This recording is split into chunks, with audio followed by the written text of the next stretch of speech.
right, guys, we have Colton Lord here, a nurse, Mile 17 podcast. I'm going to say influencer out here.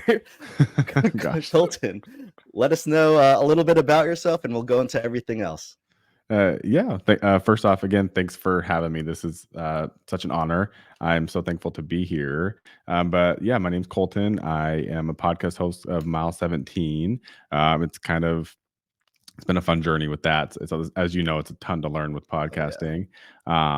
And then as far as my day job, I'm a nurse. I actually wear quite a few different hats in the nursing realm. Yeah, I'm from Arizona. It's where I was born and raised. Lived out there until I was 25. I'm 28. So I've been out here for like 3 years. I moved to Boston. So that's where I'm currently living, is right outside of Boston. Perfect. And before we get into everything, I really want to say thank you again. I know we talked a little bit before we recorded, but you really helped me out with the whole podcast thing, getting it on Spotify and just trying to figure out everything. And we didn't even know each other, and then you're just like so helpful. So I want to say I really appreciate you. Yeah, of course. I mean, that's the power of social media, right? It's just like connecting with people, and like I said, I mean, the podcasting world it's a lot. It's so much to learn, and I feel like I've only scratched the surface. Like getting everything posted out to like Spotify and Apple is just like the beginning. So yeah, I'm still trying to figure out everything, and yeah, I'm sure I'll be DMing you again. Yeah, like, sure. How do I do this? Yeah. Always just let me know. So you started off in Arizona. That's where Right. you graduated nursing school as well? Yep. I went to Northern Arizona University in Flagstaff. It's about 2 hours north of the Phoenix area. So, and then did you start off doing your nursing career there as well? So my last semester of nursing school, I was actually able to move from Flagstaff down to the Phoenix area. That's where I did like my capstone, and so my first nursing job was actually in the Phoenix area. It's like suburbs of Phoenix and Mesa.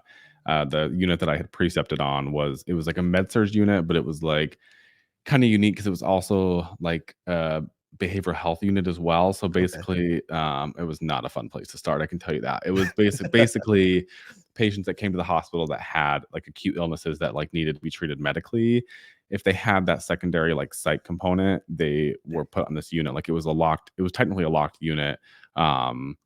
So you had, it was very interesting. Like you had like, that sounds scary. It was, because you had like, again, like these behavioral health patients, and they're not all bad, but like the ones that are like, are pretty tough to take care of. Then on top of it, like they're sick medically. So it had a lot of challenges.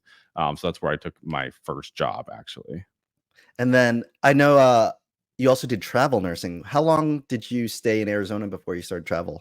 So the way I kind of did it, so that my first job that I had there, I only lasted in that position for 6 months because actually what ended up happening was actually pretty tragic. Was I had a patient who took his own life while I was on shift. And so after that ended up moving to a different unit that my manager had kind of overseen. It was an oncology med-surg unit.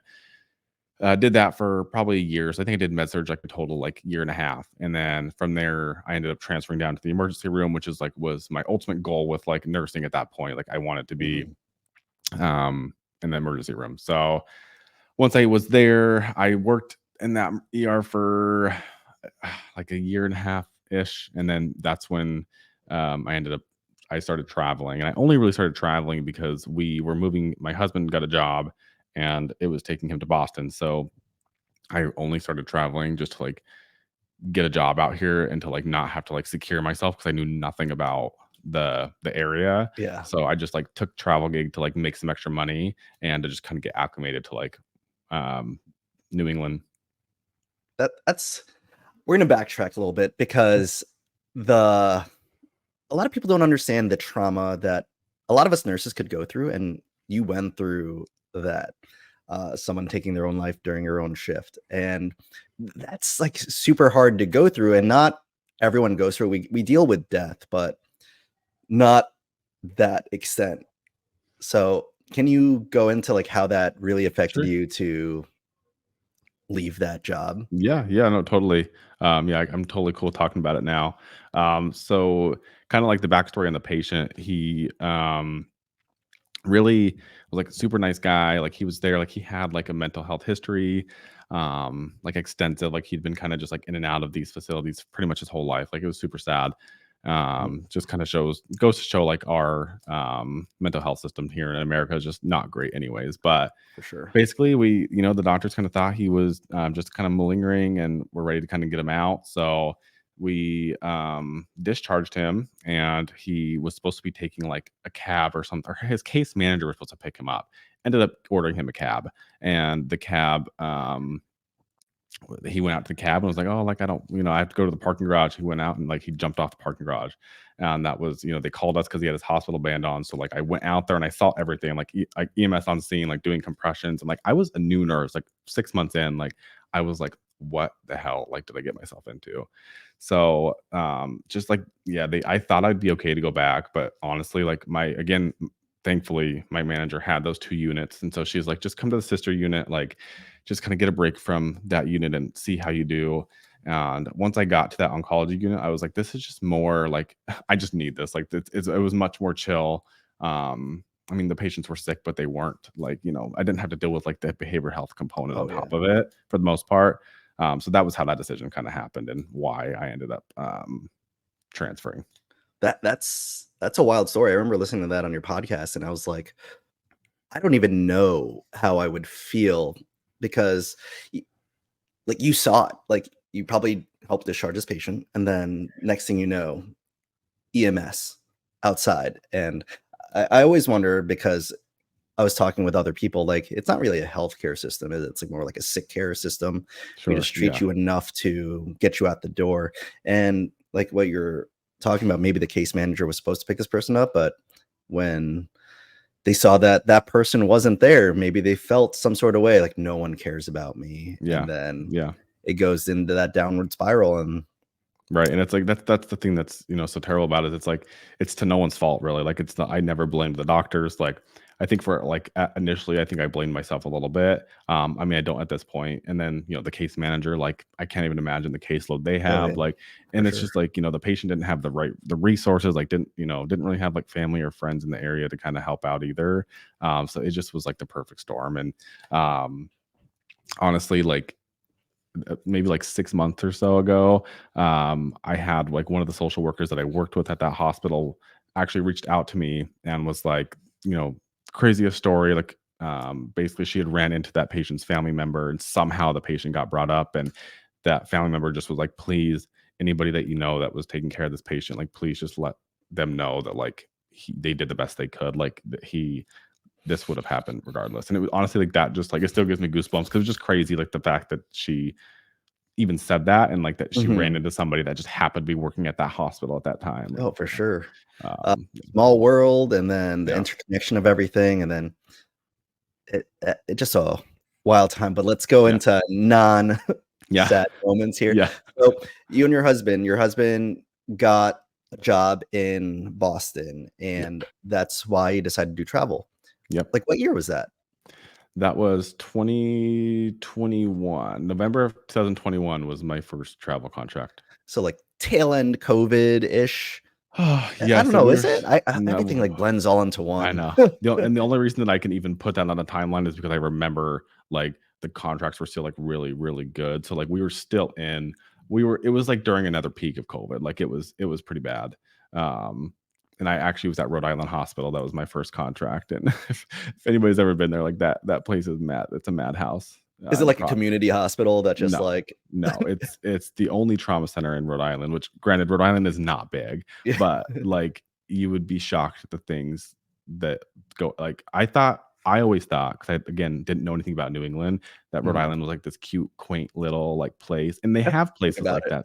They have places like that in Rhode Island. Like, but no, Providence and Rhode Island Hospital, those nurses are like badass nurses. Like the things that they deal with it's crazy. So that's where I went first.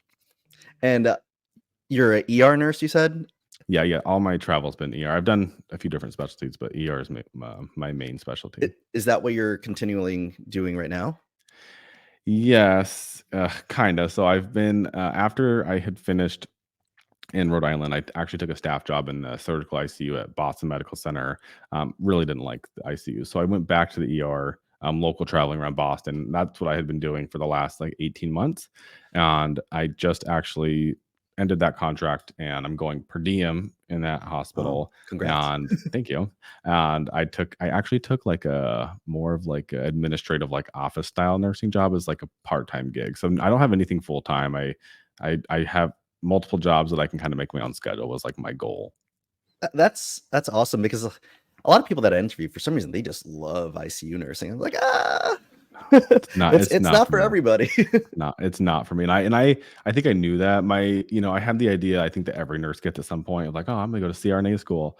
Mhm. And I yeah, I just when I got there, I was like, man, I knew I wasn't gonna like it. I think because I didn't like working inpatient before. So going from the ER back to inpatient, it's just such a different style of nursing. And Mhm. if it doesn't fit your personality, it just doesn't. Um, so yeah, then I have another job as well. I do like IVs at kind of like a med spa in South Boston, and that's like my fun job. So That sounds fun. Like it is fun. I've been seeing a lot of like IV med spa type stuff popping up. I know one of my coworkers was like started a business with it, and they're like, Mhm. it's just fun. You're just popping in little peripherals and giving Yeah. IV bags. Is that what you're doing? Yeah, so we have this one that I work at. I did it in Phoenix too. It was all mobile, so we just like went around. We had a ton of like bachelorette parties and stuff in Scottsdale. We do, and that was I actually made like really good money doing it there. Here in Boston, it's a little bit different. We're in a clinic like kind of thing, so Mhm. it's usually just me. I'm like the only nurse there at one at a time. But yeah, it's just people come in and like they're hungover, they're traveling. Some people do it for different health reasons, but we do a lot of like hangover IVs. It's Yeah, just like need that it's like banana bag real quick. yeah, it's a banana bag, it's B vitamins, we have, like, B12 shots we can give, we have a sauna and a cold plunge, um, and there's just, like, a bunch of different, like, packages you can do. That's pretty cool. Like, is that like the most fun one that you do?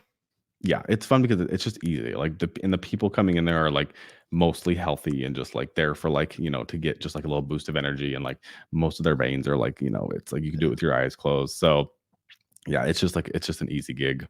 And they actually like want your help. They're like They want they're there to see you. That's like that you literally hit it, like, that's the biggest thing, and I think that's where I've burnt out a lot in the emergency Oh, department is, like, people I've learned most people don't even want the help, so, yes, the ones coming into, like, the IV shop, like, they want to be healthy, they want something even if they've drank themselves, almost to death the night before, like, they want something, like, they're there for, like, to get themselves hydrated. that's really cool. And then we were talking about it a little bit off recording. So where do you work with your coworkers that do that nurse daddy speech? Oh, yes, the nurse daddies.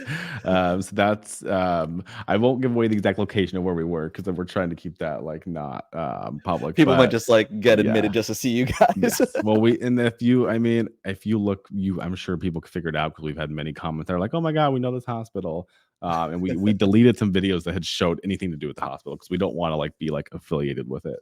But obviously, like we're in Boston, I work with them in the emergency department, so That's like a really chill place because that looks really chill because it looks like all your coworkers are really cool with you guys doing this like yeah. on the downtime and all that.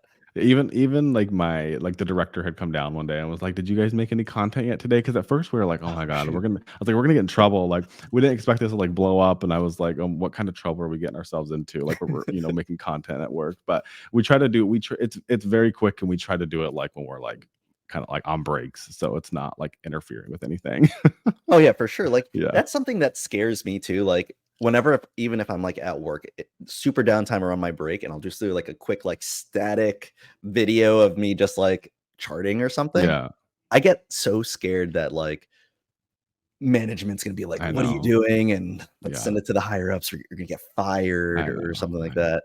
And I think, like, you do have to be careful and conscious of those things, like, because depending on where you work, I think, I'm sure everywhere has, like, their own policies, but I mean, again, we tried to make it very known to, like, our management, like, "Please tell us, like, if this is, like, something that we shouldn't be doing." Oh, for sure. Like, so I also know like a few people at the same hospital that I work at. I'm not going to name names so I don't get them in trouble, but they were making like I guess like educational content. Mhm. How to put in Foley's, IVs, and stuff, just with like the kits and showing them how stuff to do. And this is like their own money that they bought these kits. It's not like the hospital stuff, Okay. but they like shared it to I guess newer nurses, and then it got wind of by like management, and then obviously now management thinks they're stealing from the hospital, Gotcha, yeah. or they're like, are you making money off of this? I want my cut because you're showing it to like our staff or something like that. I'm like, what? That's Yeah, crazy. it is crazy, and it's like that's what I'm saying. Like you have to I guess you just have to know like where you're working and what the repercussions are going to be if something like that happens. Um, and those are all things that we've thought about. Like what happens, like if we like, end up making money off this, like how does this work? That's why we've tried to keep like completely like not affiliated with the hospital Yeah. or No using logos any of their anywhere. stuff. Yeah, turn our badges. Like we've tried to keep it very crystal clear like that. What department do you work in? I'm in the EP lab, so Oh, electrophysiology. oh, cool. Not a lot of people know it, so I always have to Yeah, say it like yeah, that. But I nice. feel like ER nurses know because they're like, "Oh, a rhythm's happening. Let me call Yeah, yeah. EP or cath." Yeah, yeah, no, no, I know. That's is that what you've done like most of your career? Yeah, now that dang, how long has it been? 12 years? Like 8 of the years are in here just because it's like I won't say it's soft nursing, it's just a lot better than floor Yeah. nursing. It's yeah, yeah. It's floor nursing is it's tough. Yeah. It's tough. Yeah. I don't know how people do it forever. That's what I've been saying too. Like I visited some like my old floor, and then I still see people that are there like 30 years. I'm like, how are you No. doing this? Yeah. I keep saying like that will not be me. You will not catch me here like that long. Like it's just Like, I don't know. I mean, bless them because somebody's got to do it. And I don't know. It's hard work and I feel like it just takes a toll. And I'm oh yeah, trying to like get to a point where like I really prioritize like my health over like yes, those things. That's like my main focus because I see, and it's not all, but I see so many like nurses, like senior nurses, and like they're just not in good health. And it's because like they've been run like ragged their whole lives doing this job of taking care of other people that they've totally neglected themselves. And again, it's not all, but I just look at it and I'm like, I can't. yeah. So, Isn't that crazy? Like well, even in my own department, there are older nurses been here 20, 30 years, and now it's getting close to retirement. But now they're like getting their hips done, mhm, their knees done, anything to keep them hopefully active in retirement. And but it's like if you didn't, it's like you're not taking care of yourself throughout the whole lifespan of your career. You're taking care of other people, but if you're not taking care of yourself, right. how are you going to really enjoy life and then Anything. life after work? Right. And that literally has been my focus is like if you accumulate all this stuff and this wealth and this yeah, you worked your ass off to like have all this money at your retirement, but you're not Mhm. healthy enough to enjoy like the fruits of your labor, then like what was the point? And for some people, like I can understand because like some people like have a focus of like their kids, like your dad, Mhm. you understand, like I'm sure you would do almost anything for your children. And like I don't have kids, I don't plan on having kids. So like I can see how people like that's the focus of their life and that's why that they do what they do. For me, it's just so different because I'm not going to have that to like pass on to. Mhm. So I can kind of just like have myself as like the main focus. But I think that everybody, even if you have kids, like I think it's important to still focus on yourself because Oh, again, if, 100%. if you're doing all this for your kids, but then you get there and you don't have health, then really like what are you giving them? So it's like you have to decide like what's priority for you. No, 100%. I agree with you because when my kids are 3 and 2, but I've 100% like let myself go. I used to be a very fit person, and now like I got kind of like a double chin here going, a little dad Yeah. bod. Um, but it came to more realization where I'm like, my kids are running around a lot. I need to be able to keep up with these guys until forever, hopefully. Right. And if I'm not cardiovascularly healthy, or like, yeah, I could lift all I want, like I can pick them up, but if they're running around and I have to chase them and I'm out of breath, that's not a Right. good look for me. So Right. that's like something that I've been trying to hone in on, trying to be better with my diet. But us Filipinos like Yeah. our salty Yeah. food and fatty food. Yes. Well, I mean, and if your kids decide to have kids one day, like I'm sure you want to be able to keep up with them. Oh Like yeah, for sure. it's just I feel like having like that goal of longevity in life, regardless of if there's, kids as your motivation or not, is just like it's so important. I'm so passionate about it, which again is what I'm like really trying to focus on. And so since we're speaking about like health and fitness, you're a marathon runner. Yeah. I ran a marathon. Still more than like everyone else. I've never ran a marathon. So. Yes, I ran the Boston Marathon in 2023. Yes, because we just had it this year in April. So yes, I ran it last year in 2023, which was the motivation for Mile 17 podcast. Mhm. Um, but I did 2 half marathons as well this year so far. I did Brooklyn, and then I did one north of Boston, and then I'm training right now for Honolulu. So that'll Oh, be my that's second dope. full marathon in December. My husband's from Hawaii, so we make the trek back there quite often. That's awesome. Yeah, I just was following your Instagram and I was like, oh, are they in Hawaii? That Yeah. looks awesome. Yeah, we usually try to go at least once a year. This year it'll be twice because I signed up for the marathon. I'm like, darn, we have to go back. Darn. Oh well, we just got to go Yeah. back to paradise and I get a workout while I'm there. Right, exactly. So, what made you like choose running? Like, I know, like, well, not just running long distances. It's a great question, honestly.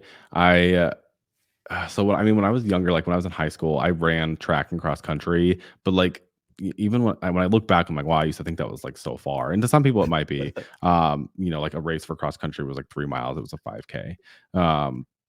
But I Is don't that know, really like that's all it was in cross country? I felt like yeah, it's a really. 5K. Yeah, so I think it's 3.1 miles. It's like a race, but you're booking it. It's Oh yeah, not, like you're the fastest 5K I ran in high school I was a freshman, and then I never had a faster race than that. I ran it in like 18 something. So it's like that's like jeez. 6 minute miles for 3 miles. Like that's fast. I Yeah. couldn't do that now. I would hurt myself. But I don't know. I'd honestly, it was just something that I like needed something to work towards. And with Boston, like you can't just sign up and run the Boston Marathon. Like you have to either qualify or you have to get a charity bib. And so I was working at Mhm. Boston Medical Center. They have charity bibs that they can give out. So you apply for it and they kind of interview you and then they choose people. So I had done that, and I had to raise like $7,000 for their organization. And if you don't raise, you give them your credit card. So if you don't raise the money, they charge your card because Oh like shoot. because like they need the money. That's why they're doing it. It's like it sounds kind of like an asshole move, but like there's a reason that they do it. And sorry, I don't know if I can cuss No, on you here, can but curse all you want. so that's kind of how I got into it. And then once I finished, I was like, I will never do this again. And then I've now signed up for all these races. That's I didn't know that's how it worked. I knew there was like you have to like qualify or something like that because I have a few friends that like run a bit. They're like, oh, I have to volunteer here on there just Yeah, that goes towards something. I was like, what? You have to also spend your time yeah. volunteering X amount of hours to qualify for running around the city. Yeah, I know. It sounds so silly, and honestly, people are always like, "Why? Like, why would you choose to do that? What is the point of like running that far? It sounds miserable." And it's like for me, it's like it's not like when I ran the marathon, like I was not like, "Wow, this is the most amazing thing in my entire life." Like for me, it was more like it was like the challenge of being able to overcome that was like what was like so inspiring to me. Like during the whole race, and like Boston is such a like it's an amazing event. Like the New York City Marathon, I'm sure is like just as amazing, but like the people and the emotion, like there were so many times where I was like literally just about to cry just running. And it's just because like you just feel all that energy. And then like that's like again, that's where I got like the inspiration of my Mhm. podcast is because like you just I just like you when you're going through those things, like when you can just prove to yourself that you have what it takes to push your body a little bit further, even though you didn't think you could do it. And then once you prove to yourself that you can, like it just unlocks like a next level for you to be like, okay, now like I did prove to myself that I can do that. And maybe this thing that I never thought I could do, I can now go back and try to achieve now that I know that like I can do these like really difficult things. I like that. I like that a lot Yeah. because I don't see myself ever doing a marathon, but maybe I'll start with the smaller races and because I'm Yeah. just slowly work my way up to it. But let's go into a Mile 17 podcast. The Yeah. inspiration was the marathon. Yeah. So how did it start?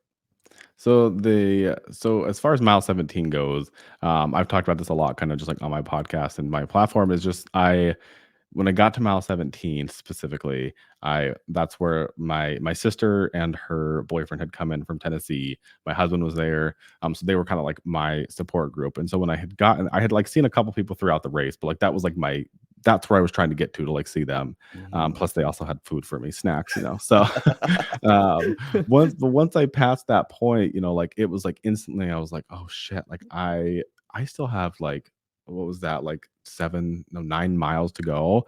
Oh, jeez. And yeah, and like when you think about it that way, it's like I've already been running for hours. I have 9 miles. I have now nothing else to look forward to except for just finishing the damn thing.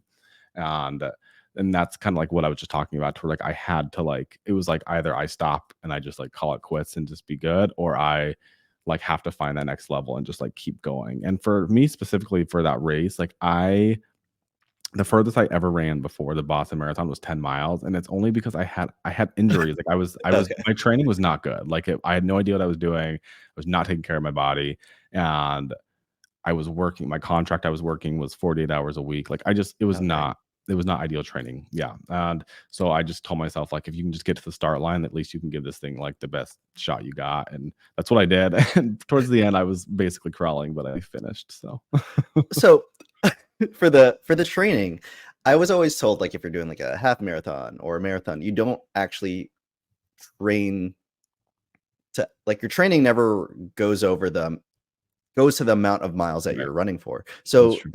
you did less than half. Yes, And yes, then yes. what's training supposed to be like?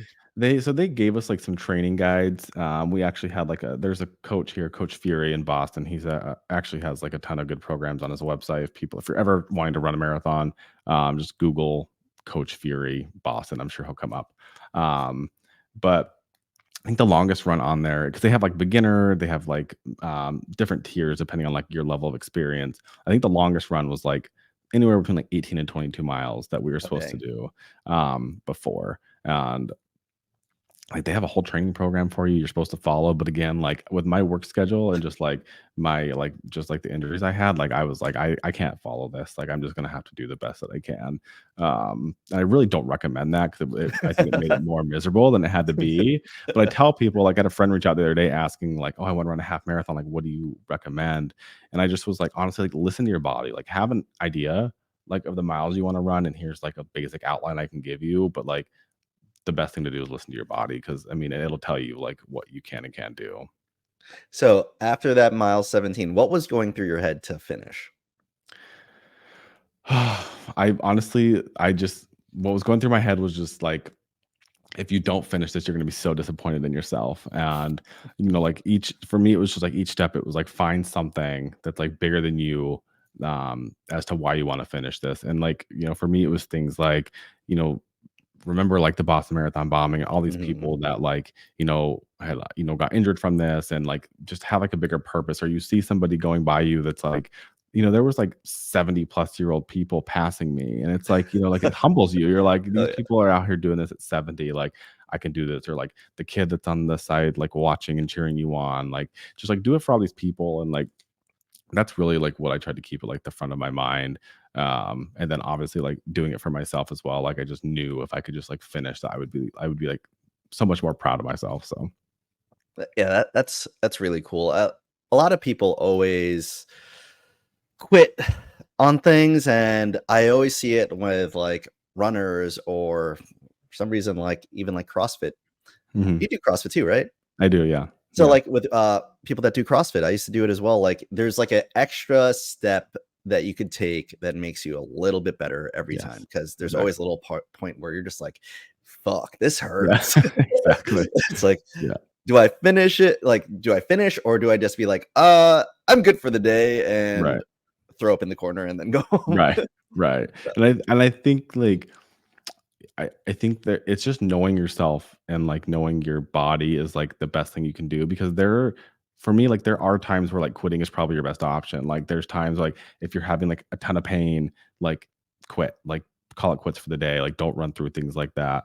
Um, and you can translate into that into life as well. Like if there's something that you've just been like working towards and like you just like know deep down like it's not actually what you want to do or that like maybe it just like wasn't meant for you. Like I feel like just like allowing yourself to quit without shaming yourself is like a huge thing to be able to do rather than just like doing something because you thought it's what you wanted. But once you started doing it, you're like, actually, I really hate this and I don't want to do this. But again, that comes with like knowing yourself. Cause like what you're Mhm. saying, like if you just like give up, then it's like, okay, well, did you give up prematurely? And did you give up because it was hard? Or are you just quitting because you're like, yeah, this is like not for me? Yeah, that's like something that's going through my head right now. It's like, I can't break into the top 20 of this nurse Yeah. voting. Keep going with that. Keep I was going with like, that. let's keep posting stuff. Should I Yeah. quit? I don't know. Send it to everybody you know, and then tell them to send it to somebody they know. Yeah, I've been posting everywhere. I'm like, Yeah. just vote for me, please. Yeah. Um, but that's beside the point. But you're going per diem in nursing. Yeah. What made you do like the whole like I'm not gonna do full time, not gonna do part time anymore. What It made the shift change? it took me a lot to get to this point, and it was honestly like I had the cliche golden handcuffs. Like I could have kept extending at this Mhm. contract for honestly forever. Like they always have travelers. I'm local, so I'm not taking stipends. Like I could just keep going. Um, but So before I cut you off real quick, how does that local traveling work? Oh, it's literally they just give you an hourly rate. So, like, you're not since you're not Oh, getting anything tax free, like, you don't have you don't none of the rules apply to you as far as, like, staying somewhere for, like, 364 days, like, whatever it is that people have to leave so they don't, violate tax laws. Like, I'm not getting none of my all my pay is taxed. So, is it um just a higher hourly wage than everyone yeah. else? It depends on where you work. So, I mean, honestly, Boston pays pretty decent for nursing. Like the top tier nurses at my hospital are making like 90 something an hour. Oh, And shit. then, and I wasn't, I started around that local traveling. By the time I was done after 18 months, I was making like 70 an hour. But the thing with the specific hospital that I work at is like, especially these staff nurses, which is I think why they stay there for so long, is they pay them so much money. Like they in an ER, you can do increments of 4 hours. So like if you're working, say you work at 12, so many of them do 16-hour shifts because those if they stay the extra 4 hours, they get double time. So then those top tier nurses are making like 180 something dollars an hour. And I would they do just that in New York if they allowed that. Holy crap. and they literally just, like, throw money. Like, the nurses that have again, that are at the top are making, like, clearing 200,000 a year easy. I did not know that. I thought it was only Northern California that does that. No, Boston actually pays pretty well, and this hospital specifically, like, they just have good incentives as far as, like but you have to kill yourself to do it Oh, if you yeah, bet, yeah. like, I yeah. would do it, like, once every now and then No, if I really needed money, but, no. like, a nice little double time, that's a solid incentive. And It sorry, is I es cut you off especially there. no, it's okay 'cause it's important to talk about. I mean, it's especially, like, if you're trying to go, like, on a vacation or you just, like, need to pay something off, like, you have the ability, if you can just, like, put your head down and just, like, get it done to just, like, make that extra cash, It's so, only, like, 1 extra med pass. yeah. Well, in the That's ER, how there's oh, not yeah, really a med yeah, pass, yeah, I keep, forgetting that you're in the ER. That's as many admissions as they give you. well, with all these patients boarding in the ER, it is pretty much like a med pass now, so, Oh, yeah, like the yeah, hallway patients, yeah, everything. Sorry, mhm. I interrupted you before, and my brain actually forgot what we were talking about. I totally forgot what you were talking about as well. You had asked Uh, me I don't we went remember. per diem, Oh, the why comfortability. yeah, Yes, why I decided to go per diem? Is that what I was talking I about? think so, yeah. Oh, yeah, because I had the golden handcuffs. Yes, here we are. And so, yeah, I got to a point where I was just, like, super, super burnt out, and, I started to really feel the effects just, like, in every part of my life, and I was like, "Something needs to change," and then on top of that, like, they started rotating me to nights, which Oh, I've, like, made a very strict rule with myself not to do because it's, again, health, I just can't. yeah. Call me a diva, I don't care, I just can't do it. So, I worked my month of nights. I bitched the entire time, but I did it. And that's when I was like, I can't do this. So I ended my contract. I took this other per diem job, this like administrative kind of role that I have. They call it administrative, but I don't know. I don't really feel like it is. Um, and I took that per diem as well because if I took a staff job, they wanted me to rotate to nights. And I told them no. So I took per diem. And then once I started, after like a week, they're like, okay, if you want to stay part time, like you can do a day evening rotation, which I'm totally cool with. So I actually took a part time job there, 24 hours a week. 24 hours a week, that's not bad. Yeah. And, Then like, the other, evening is like, what shift is that? It's not overnight, evening, right? no. So my options are like, I can do start at 7 a.m., 9 a.m., or 10 a.m. And then the latest I'll work is like 10 p.m. unless I choose otherwise. So, Nice. So yeah. so what's your plan outside of nursing? My plans. So what I would love is to be able to just do my podcast. I'm actually in process of I'm writing a book. Awesome. And so I'm really trying to get more into like the creative realm. Like I would love to have some kind of like entrepreneurial journey that I want to go down. I haven't just figured out exactly how to do all that yet or what I want to do. I don't want to rush it. So that's like what I've really been working on and trying to focus my time on and not because I've been putting way too many hours in the hospital and like nursing, just trying to, 'cause again, money, motivated by money. So like I'm trying to like learn to not work so much doing that and invest more time in like the stuff that like I love and I Actually actually moves want to you, do. yeah. Mhm. That's yeah, we could always go back to how I feel like we have, like, a similar mindset where we don't want nursing to be our personality. Yeah. Like, day in, day out nurse, that it's No. not it for me. It's No. not. No.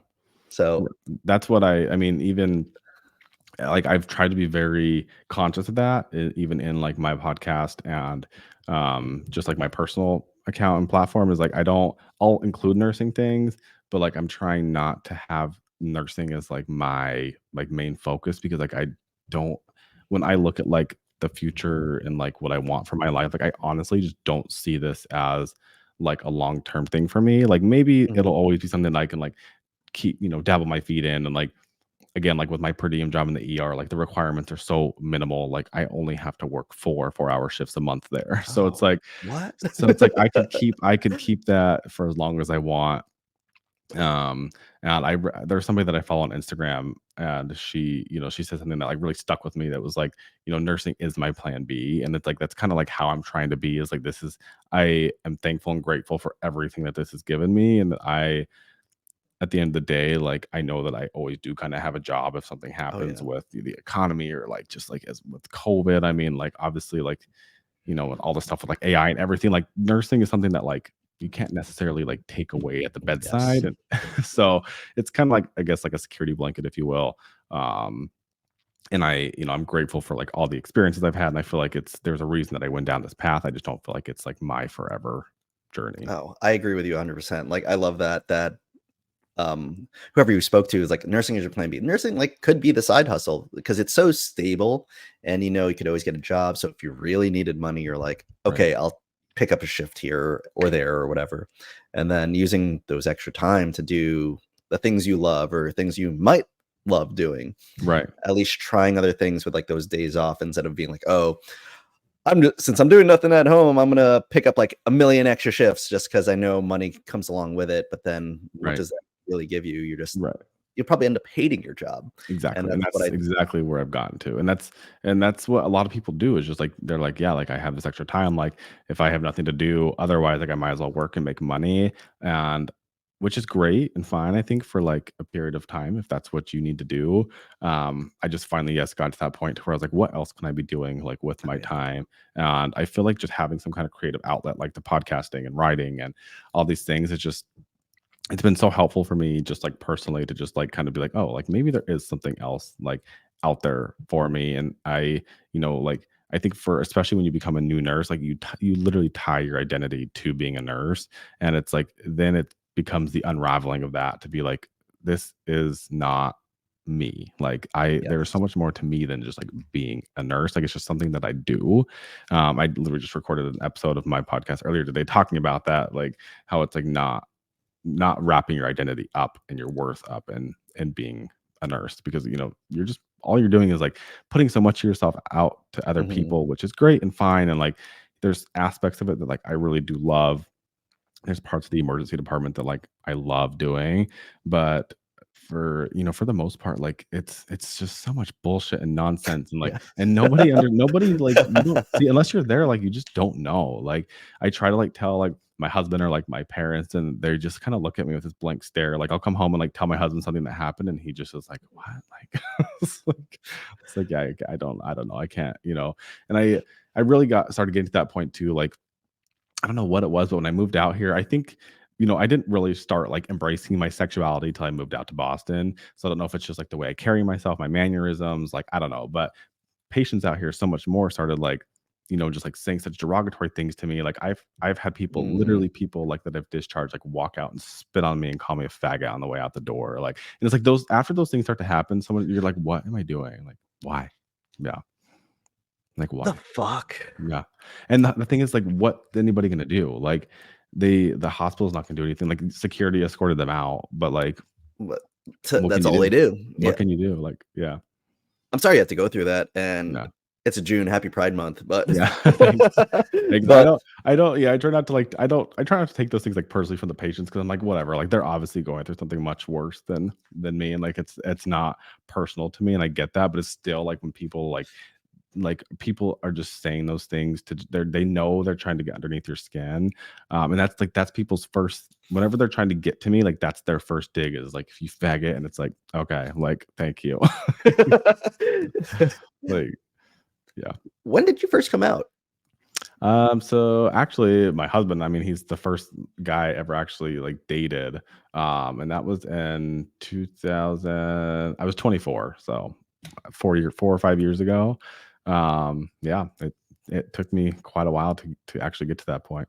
Yeah, how was the process of doing that? Like, scared, stuff like that? Sorry if we're Yeah, going into it. Are you okay with yeah, going into it? totally. Yeah, it was scary. And it was I mean, when you think about it, for you've lived one way for 24 years. It's a long time. Um, to have something like that's like this impactful to like tell the world. Mhm, Um, and I pretty much what had happened, I always dated women. I had a girlfriend after college, and I had known her since I was like 12. We hadn't been dating that long, but I always thought like I was going to marry her and that was just going to be kind of like my life's plan. But thankfully, I mean, she ended up breaking up with me, and so it just kind of like gave me the opportunity to explore myself and who I am. And I ended up meeting Kai, my husband, and I kept him a secret for a while until he was no longer okay with it. And I was like, all right, fine. When I started going on trips with people that he wasn't allowed to come because nobody knew about him, he was like, you got to tell somebody. So like I went on a vacation to Cabo with some friends, and I had to leave him back, because nobody knew about him.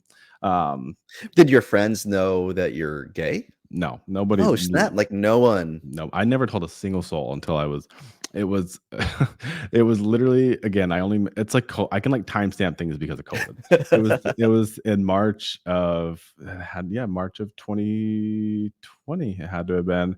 I was at a wedding, and it was like with all my friends from nursing school. It was literally the last event that took place until the world shut down. But after the wedding, I mean, we were just drunk, and me and two of my friends, and we were just like talking and got super emotional. We all just like spilled these dark secrets we probably shouldn't have, and it ended up coming out. And that's when I like started to be like, okay, well, now I've told people, so like I can't. It's not just my secret anymore. I literally nobody, like my sister didn't know, like nobody. Um, and so from then I kind of like started like I kind of started like talking to guys and like kind of like dating them a little bit. But again, Kai was like the first one that I ever actually was like my boyfriend. Mhm. And then yeah, once we were together for a little bit, and then I ended up just kind of telling everybody, and here we are. And it's been a journey. It's not like it was like I told everybody and like it was like rainbows and butterflies. Like it's still like even today, like I still have a lot that I unpack and like just trying to get over. And excuse me if I'm ignorant on stuff. Yeah. Um, when you first started, were you like, "I think I'm gay," or, like, you knew? I think I've been asked this a lot. I think subconsciously I always knew. Like they're obviously like, when you're growing up, and especially like when you're going through puberty and all these hormones are going, like the feelings that you're having. But I just was in such denial, and I like suppressed these things so deep inside of me that like I think that I actually convinced myself that I wasn't. Oh. And I think some people like I said, like I dated women, and I try to like I look back on these times, and it's like it's not that I was not attracted to them. I mean, I had full relationships, like I was able to like have sex with them. Like it wasn't like this thing that I was like unable to do, and like I wasn't miserable. Like I loved them for who they were and all that. It just was like I never had given myself the opportunity to actually date a guy. So I didn't actually know. It was just like these feelings that I had Mm. had, or like this attraction. So once I started dating guys, like I was like, oh, like yeah, like I'm gay. Like I don't. This is like obviously like it's a no brainer. And yeah, so that's kind of how all that went down. And then so just tying that back into the nursing thing, like, you're going through people being super rude to you, like, why do you think that is? Like, especially, like, I don't get why people just gotta be so rude about it, because, like, Yeah. similar thing, like, I have, like, obviously very open coworkers, and same thing, like, a lot of patients just give them so much shit, and then Mhm. they'll be, "Hey, Brian, can you take over this patient for me because they're just being assholes. I'm like, it's and then my first question is like, what do you do? Like, I go to Peach, like, why are you doing that to him? yeah. It's just because it's a dig that they know that it's good, that they can get to people, and it's like that's I don't know. Like obviously it's a huge social issue. Like same with like depending on like the color of your skin, like you'll hear people say like mean comments to you and derogatory Oh terms, yeah, and it's just like it's because that's what people.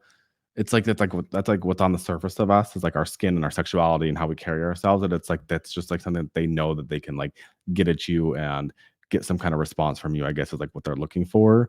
Because they're upset for whatever reason that may be. Like the girl that I discharged that spit on me was mad because I I took over shift and she was passed out, whatever. I grabbed her phone. She asked me to charge her for her. So I was charging it and I gave it back to her and it wasn't charged enough. And I was like, well, you got to go. Like, they let you sleep overnight. Like, we're getting busy. We need this room. You got to go. Like, you're lucky you're not in the hallway. And so she got pissed because her phone wasn't charged enough. And that was her response. what? And it's just like, and again, it's like, what do you like? You can't do anything. Like, Yeah. all I could do was like, obviously I was pissed, but like all I could do was walk away because I was like, what am I gonna do? Jump across a nursing station and tackle this person to the ground? Like I can't do anything. So yeah, It's like just go, just go. leave. Let's just I'll go our wash separate myself ways. up. Like, yeah, exactly. Like it didn't. But get if I in see you in the my eye. streets, though, yeah, exactly. without my badge, something might happen. Yes, exactly. You better run far from here when I get off work. But don't forget, I run marathons so I can catch you. Right. I'll give you a head start.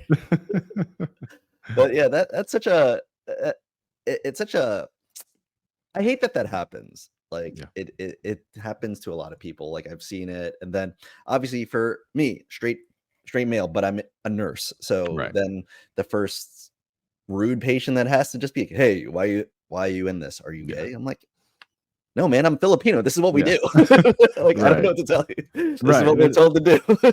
Exactly. It's like, no, but it's like, what does it matter? Like, if I am or if I'm not, and like, what is the point? Like, especially like in today, it's like, when I first started nursing, I tried to be like, oh, it's like a generational thing. But I'm like, okay, these people, even if it's generational, like they now know, like this has all been around long enough. Like Oh, men yeah. have been doing this job, women have been doctors for long enough now. It's like we should all like it shouldn't even be a question. And like, who fucking cares? Yeah, Like, who the fuck yeah, cares, yeah, dude? yeah. Speaking about that, I totally irrelevant to you, but have you seen like all the stuff about like who's that nurse saying about like Nurse John is Yes, that he I've has a wife seen. or Yeah, yeah. like thoughts on it? I don't know, like, I wouldn't know probably even enough to talk about, but I have Yeah. seen, like, the drama about Nurse John having a wife and, like, him queer baiting, like, I don't know. I don't again, I haven't, like, looked too far into it to, like, know enough to, like, have an opinion. I just think Yeah, me too. people on the I internet need to chill out is what I think. That's what I think too. Like I hardly ever open up TikTok. I'm usually just Right. on Instagram, and then since I follow a lot of like nurses, that's like the first thing that kept popping up on my TikTok. I was like, oh, okay, he has a wife. Cool. I guess Yeah. just keeps Yeah. I was like, Right.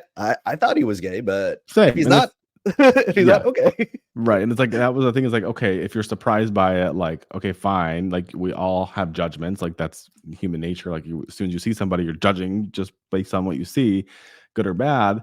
But it's like, oh, he has a wife, like that's great. So, again, like that's kind of how the internet works, and especially with him, like he's putting on like a character. So it's like he may just be acting that way because Oh like yeah, he's seen like all that the attention he was getting, and obviously he's built this like massive brand, and massive. he probably will never have to touch a patient again in his life. But like I I just don't understand why people have to have like such like opinions on everything, and even like anything that I've posted. Like I've noticed it more on the nurse daddies thing because like we have a lot more traffic on there. It's just Mhm. like people will just like say the craziest things. Like my friend Daddy Dazo, like he gets so much shit on there. He gets great comments, but then like he gets like some evil, like just like Oh mean yeah. ones digging I at always go to the him. comments. I'm like, ah, The other day, someone told me I need to get Botox because of my crow's feet in my eye. I'm like, people are just ruthless. Like they don't like. And then that's what people focus on is like the negative things. And I'm just like, oh my god, it's just the internet. Like I don't care. Oh yeah, like since I post a lot of like memes on mine, they're like, "Oh, you're a disgrace to the profession." I was like, we Like we go through trauma. I like to yeah, laugh at stuff. Like, right. It's my coping mechanism. And I'm just sharing it with you. yes. Like if you don't have to comment, you don't have to like it. Right. But I'm sure there's a lot of people that find this hilarious. Exactly. And that's the thing is like if you don't like something, like and I try to get to that point, it's like everything I post or the things I post is not for everyone, and that's okay. If you don't like it, just keep moving. Like just don't comment. Like why are you wasting your time? I don't get it. But people gonna people, and then Exactly. man, I could talk about that all day Yeah. because it's either like the super old people or just very politically Yes. Yeah. moved people Yes, exactly. that I'm just like, man, I like hearing everyone's opinions. I know. And with this, like, oh my god, with like the upcoming election, I just want to like disappear. I don't even want to see all the stuff that's going to be going. Oh, it's gonna around. be wild because It's there's only 2 people that we can vote for, and gonna be none of them wild. are good. It's just a repeat of last time. It's a rematch. Yeah, It's gonna be wild, fun times. Oh man.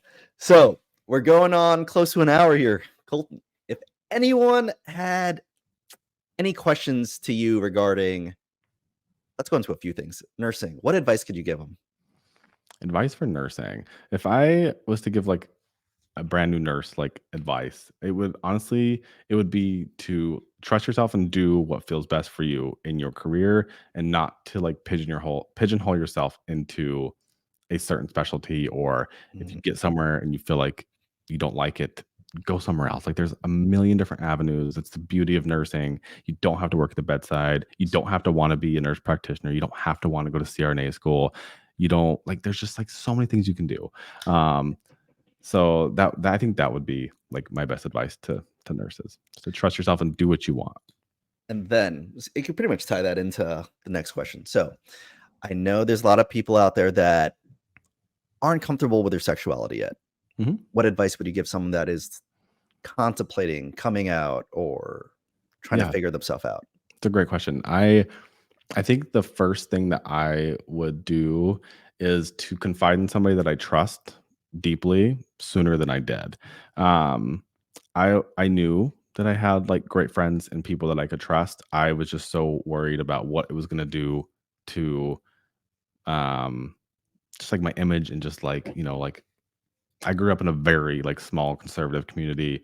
And it just was not welcomed there. And so like I was scared. And so I think that would be the first thing to do, is just to like find someone to confide in and start very small. Like don't just like blow it out to everybody.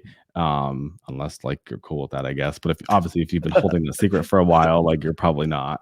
And then like give yourself the time and space to just like experiment a little bit and like see like make sure you're comfortable before sharing it with everybody else. Like it doesn't have to be this like big thing that you post on social media just to like get it out there. I actually felt like it was really something kind of like really beautiful that like I was able to kind of share that with just Kai for a little while. Like we had this little moment of time where like nobody knew about it. And so like it was like all the time that we spent together was just for us. And actually it was actually really nice, like in hindsight, to kind of look back at that. And then just like go at your own speed. Like, like you just don't feel like you have to spread it to the world. So. I like that. Like, man, Colton, this was a lot of fun. I really appreciate you. We finally linked up and figured this out. Yeah. And this was a lot of fun. I really enjoyed talking with you. Yeah. Thanks for having me on. It was a great conversation and appreciate you. Of course. And then, of course, I'll be DMing you for all these other questions I'll probably have. Yes. Yes. Let me know. Well, and I'll see you on the nurse.org podcast because you're going to get your votes up. I hope so, man. I hope so. That'd be fun to do like a roundtable with a few of the people on there. I don't know all of them, but some of them are like super nurses. That's what I'm like scared of. Like they really love nursing. I don't know. I don't think any of them. I've like looked at some of the names. I'm like, I don't know any of these people. There's like, well, I don't know anyone in the top 10 other than you and Joselle James. That guy's hilarious. I should probably start looking these people up. But like the other ones, like I look at them like, damn, they really love nursing. Like it's like their life. Yeah. And I was like, do I fit in? Well, that's the best. Is like I don't want to fit in. I will just bring my own flavor to it if I'm able to even do it. That's So, why I said with like a lot of the, I guess that's what I like about the podcast. I'm making a lot of friends. I consider you a friend now. yeah. I said that if I get on there, they might not like it, but I'm gonna have a guest on every time. And we're probably gonna do something like this. We're just gonna talk. Yeah. And And that's just everyone becomes a host if I get on there. well, that's what would make it good though, is like to not just like nobody wants to get on there and just like listen to just like boring nursing shit. Like Oh, it's like 100%. for me, it's like it's the real life stuff and like the what makes us human and like you can tie nursing into that and make, help integrate it. But nobody wants to just like we deal with it enough. Like I don't want to just come on here and just like talk about what I do at the hospital like all day. I agree 100%. It's like when I'm driving to work, I don't want to be listening about nursing when I'm about to do nursing. The last thing I would ever do. Like I haven't even listened to like their first season of the podcast. I probably should go back and like look to see like what they were talking about just so I have like kind of an idea. But like no, I would the only time I would ever listen to anything like that is if I was looking for like something educational, like to Oh, learn more 100%. about like a disease process or something that I was like interested in. But no, you wouldn't catch me. Again, I have no idea how any of this worked. I think I think I saw you had shared it and I was like, oh, that's cool. So I think that's where I ended up applying from. And then I did not expect honestly at all to like even be in the Top top 3. 10. I just was like, okay. You were Like, number 1 for a while. yeah, the first week it came out, I was like, wait, what? Like, what? Okay. Like, I saw it. I no. was like, oh, I know him. I was like, that's at least cool. At least I know one person in the Yeah. top 10. I've never in my entire life like ever been like voted into something like that. Like I was not. That's like not me. It's like that's why I'm like this is so random. But again, that's why I think it's like just the traffic from the nurse daddies. I think it's just kind of a little bit of luck. So But that's what it is. right. I really do hope you get it because I feel like you have a lot to say, and you have it would give me, anyone who gets on it a great platform.